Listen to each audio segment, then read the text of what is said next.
علی بابا 40 چور۔ ایک دفعہ کا ذکر ہے، علی بابا نام کا ایک لکڑہارا اپنی بیوی مرجینا کے ساتھ ایک چھوٹے سے شہر میں رہتا تھا۔ علی بابا بہت غریب تھا اور قریبی جنگل سے لکڑیاں جمع کر کے ان کو بیچ کر اپنا گزر بسر کرتا تھا۔ ایک روز معمول کے مطابق علی بابا جنگل لکڑیاں جمع کرنے جاتا ہے کہ اچانک اس کو گھوڑوں کے ٹاپوں کی آواز آتی ہے، اور یہ اس زمانے کی بات ہے جب جنگلوں میں ڈاکوؤں اور چوروں کا راج ہوا کرتا تھا۔ لہذا علی بابا کو ڈر لگتا ہے کہ شاید چور آ گئے ہیں۔ علی بابا اپنے گدھے کو جھاڑیوں میں باندھ دیتا ہے اور خود درخت پر چڑھ کر بیٹھ جاتا ہے۔ گھوڑوں پہ سوار 40 آدمی غار کے قریب آ کر رک جاتے ہیں، اور ہر آدمی کے پاس ایک ایک بوری اور اپنے اپنے ہتھیار ہوتے ہیں۔ ان گھڑ سواروں میں سے ایک آدمی جو سب سے لہیم شہیم ہوتا ہے، غالباً ان کا سربراہ ہوتا ہے، گھوڑے سے اتر کر چٹان کے قریب جاتا ہے اور زور سے کہتا ہے، کھل جا سم سم۔ اس آدمی کے کہتے ہی چٹان اپنی جگہ سے ہٹ جاتی ہے اور ایک بڑا سا غار دکھائی دینے لگتا ہے۔ سارے آدمی ایک ایک بوری اٹھائے غار میں چلے جاتے ہیں اور غار کا دروازہ بند ہو جاتا ہے۔ تھوڑی دیر میں سب لوگ غار سے باہر آتے ہیں، اور باہر آتے ہی ان کا سربراہ کہتا ہے، بند ہو جا سم سم، اور چٹان پھر سے غار کا منہ بند کر دیتی ہے۔ علی بابا سمجھ جاتا ہے کہ یہ سب چور ہیں، اور یقیناً ان چوروں نے غار میں لوٹا ہوا مال چھپایا ہے۔ جب سارے گھڑ سوار وہاں سے چلے جاتے ہیں تو علی بابا درخت سے نیچے اترتا ہے اور چٹان کے قریب جا کر وہی الفاظ دہراتا ہے اور کہتا ہے، کھل جا سم سم۔ چٹان اپنی جگہ سے ہٹ جاتی ہے اور غار کا منہ نظر آنے لگتا ہے۔ علی بابا غار کے اندر جاتا ہے تو کیا دیکھتا ہے؟ ہر طرف سونا، مال اور زیور بکھرا پڑا ہے۔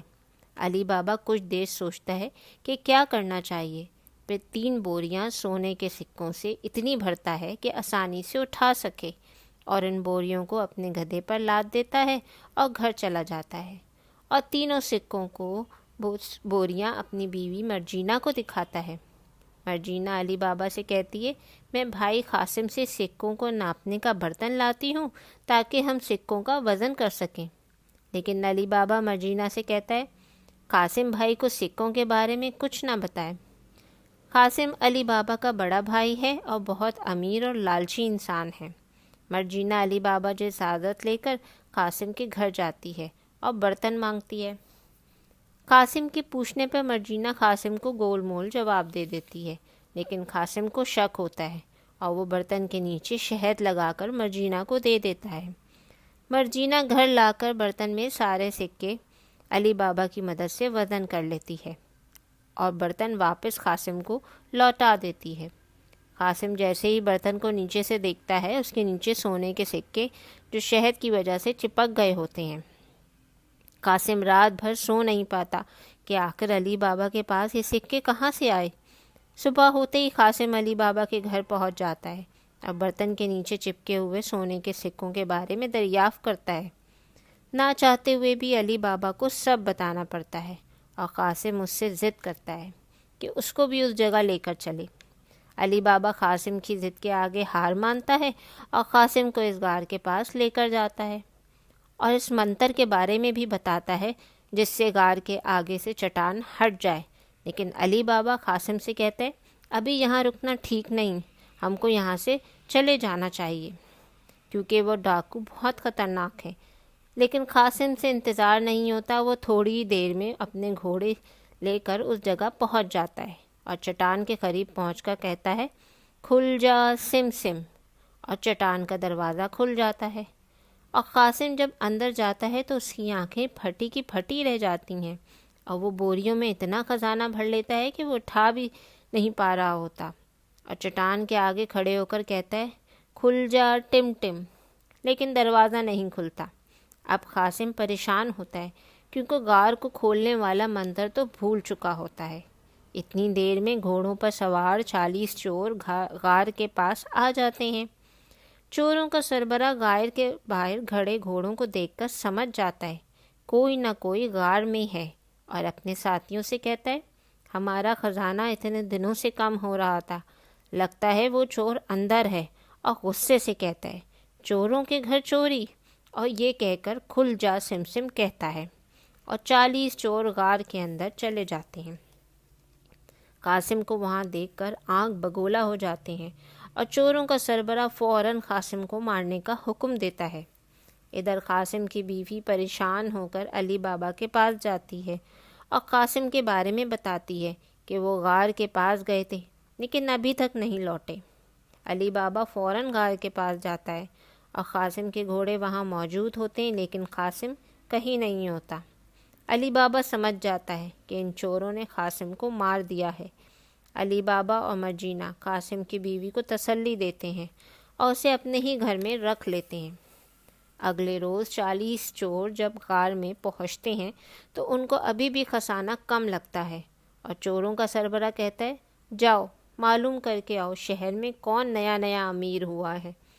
چور علی بابا کے بارے میں پتہ لگا لیتا ہے اور اس کے گھر کے باہر دروازے پر کانٹے کا نشان بناتا ہے تاکہ گھر کی پہچان رہے۔ مرجینہ جب اپنے گھر کے دروازے پر کانٹے کا نشان دیکھتی ہے تو سمجھ جاتی ہے کہ یہ کسی نے خاص پہچان کے لیے کام کیا ہے، اور وہ اپنے علاقے کے سارے گھروں پر کانٹے کا نشان بنا دیتی ہے۔ جب اگلے روز چوروں کا سربراہ اپنے ساتھیوں کے ساتھ علی بابا کے گھر آتا ہے تو گھر کی پہچان نہیں کر پاتا، لیکن چوروں کا سربراہ ایک شاطر آدمی ہے اور وہ خود بھیس بدل کر علی بابا کا پتہ لگاتا ہے اور تیل کا بیوپاری بن کر علی بابا کے گھر جاتا ہے۔ علی بابا اس سے تیل خریدنے پہ راضی ہوتا ہے اور رات کو چوروں کا سربراہ 40 ڈرم لے کر علی بابا کے گھر پہنچ جاتا ہے۔ ان 40 ڈرموں میں سے صرف ایک ڈرم میں تیل ہوتا ہے جو علی بابا کو دکھانے کے لیے ہوتا ہے، اور ڈرموں میں چور ہوتے ہیں۔ مرجینہ تیل کی جانچ کے لیے گوڈاؤن میں جاتی ہے تو اس کو ڈرم میں سے آدمیوں کی آواز آتی ہے اور چور اندر سے کہہ رہے ہوتے ہیں، مالک ہم لوگ باہر آ جائیں۔ مرجینہ فوراً سمجھ جاتی ہے کہ یہ وہی چور ہیں اور بہت سارا تیل گرم کر کے سب ڈرموں میں ڈال دیتی ہے۔ جب رات کو چوروں کا سربراہ گوڈاؤن میں آتا ہے تو اپنے سارے ساتھیوں کا مرا ہوا پا کر ڈر جاتا ہے اور خود بھی وہاں سے بھاگ جاتا ہے۔ اگلے دن صبح مرجینہ علی بابا کو سارا قصہ بیان کرتی ہے اور علی بابا اپنی بیوی مرجینہ کی سمجھداری پر بہت خوش ہوتا ہے، اور اس دن کے بعد سے علی بابا، مرجینہ اور قاسم کی بیوی ایک بار پھر ہنسی خوشی زندگی بسر کرنے لگتے ہیں۔ جی ساتھیوں، اس کہانی کا اخلاقی سبق یہ ہے کہ لالچ بری بلا ہے اور لالچ کرنے والے اپنی جان سے بھی جا سکتے ہیں، جبکہ سمجھدار اور قناعت پسند لوگ کامیاب ہوتے ہیں۔ Thanks for watching. Like, share, subscribe.